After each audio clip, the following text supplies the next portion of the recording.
Alright, so what's going on YouTube?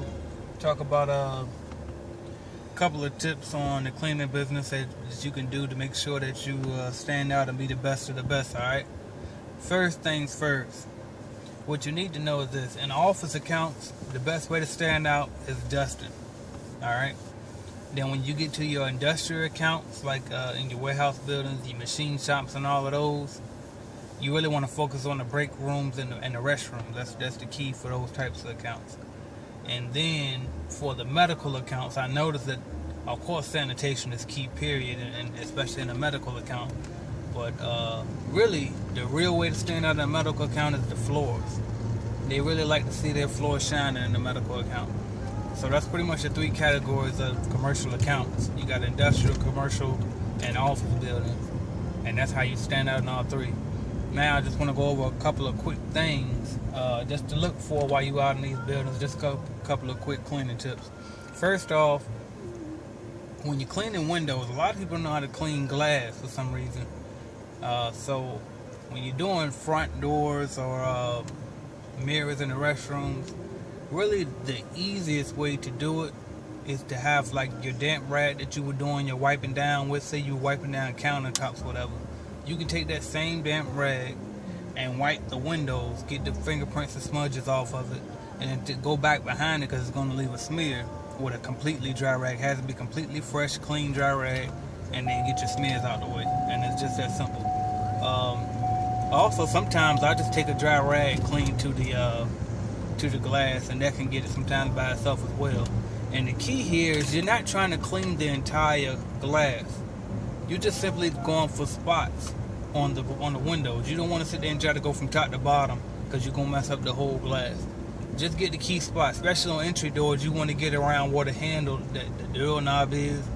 That's usually where the spots are going to be, wherever the people is going to touch it. Then sometimes if it's an office building or like a dentist's office, doctor's office, when you know it's going to be like kids coming in, you might want to look down in the lower areas where the kids might be, and you might see small handprints on the doors. So look for that. Also, while we're on the windows, just one last thing that I like to do is I bend down and look at it from an angle, because the glass can play tricks on you and make you think it's cleaner than what it is. So try to bend over and look at it from an angle to see if you miss anything. Alright? The next tip I want to give you guys is when you're trying to dust and you're looking to stand out of dusting in the office building or whatever, the number one places to find dust is behind a computer monitor. Alright, make sure you get behind a computer monitor, also on top of computer speakers. Look for spider webs up in the corners of the rooms, anywhere, any type of rooms, look for spider webs. Also, all horizontal surfaces should be wiped. So anything that's flat going across, you want to run your rag across it as you're walking past it. So if you got windows on, not windows, but pictures hanging on the walls as you're walking through a hallway or something, just as you're walking, take your rag and run it across as you're walking past. It takes no time from you because you were already walking through that way anyway.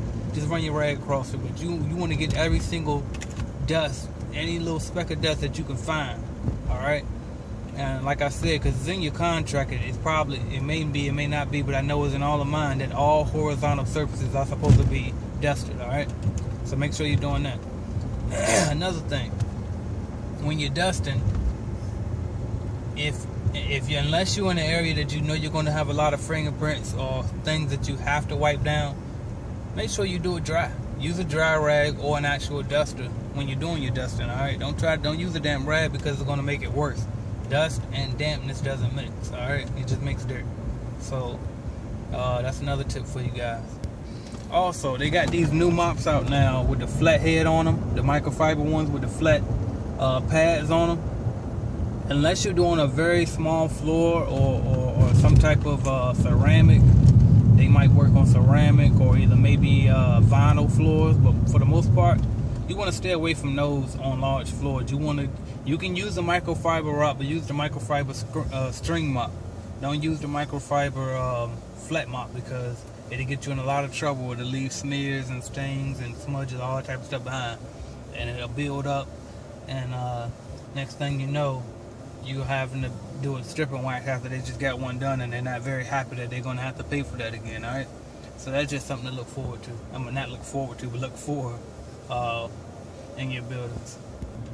Another thing, if you're using a backpack vacuum like I do and like I recommend that you do, make sure you dump your backpacks often. The bag that's in them, make sure you dump them often, because if you dump them often, first off, you can save money because you won't have to replace them so often. And also, because the vacuum works more effective, the cleaner that bag is, alright? So make sure you dump your bags often. That's simple stuff. One more thing, when you're doing your trash, when you're dumping little trash cans, please change out your bags if it needs to be changed. If it's just paper, balled up paper in the trash can, dump it and leave the old liner in there. That's fine. But if you see gum at the bottom of the liner, coffee stains, or anything like that, change the liner out. Like, come on now, your business represents you as a person. Take some pride in it. And when you put the trash can back down, you put it back down in the place that you found it. Don't put it back down crooked or just throw it or put it in another spot that it wasn't in. Put it back the way you found it.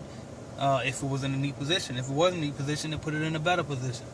Alright? And make sure you tie your bags off, tie your liners off when you after you change them, because nobody wants the sheepdog look, alright? It's unprofessional. I used to do that when I first started in the business years ago. And I didn't think it was a big deal. And then over time I realized, you know what, that makes a difference. You know, when you walk inside the office building and everybody got sheepdogs hanging out, that's what I call them, that's not a good look. So make sure you tie them off nice and tight and have it looking like something, alright? Your business represents you. So that's just a few tips. I'm going to do more videos like this, because I know that when you go through the franchise training and all of that, not knocking their training, but it's just not enough. I'm actually thinking about putting together a series altogether that'll put you through some advanced training on step by step from taxes to bookkeeping at your house to again, cleaning tips and all of that, hiring, firing, all of that. So we can get to that. Also, insurance. I just had to do a claim today, actually. That was interesting because it was my first time ever doing it and actually using my insurance. So we'll talk about that. But thank you guys for watching, subscribing, liking, sharing, and commenting. I'll be back shortly. Thank you.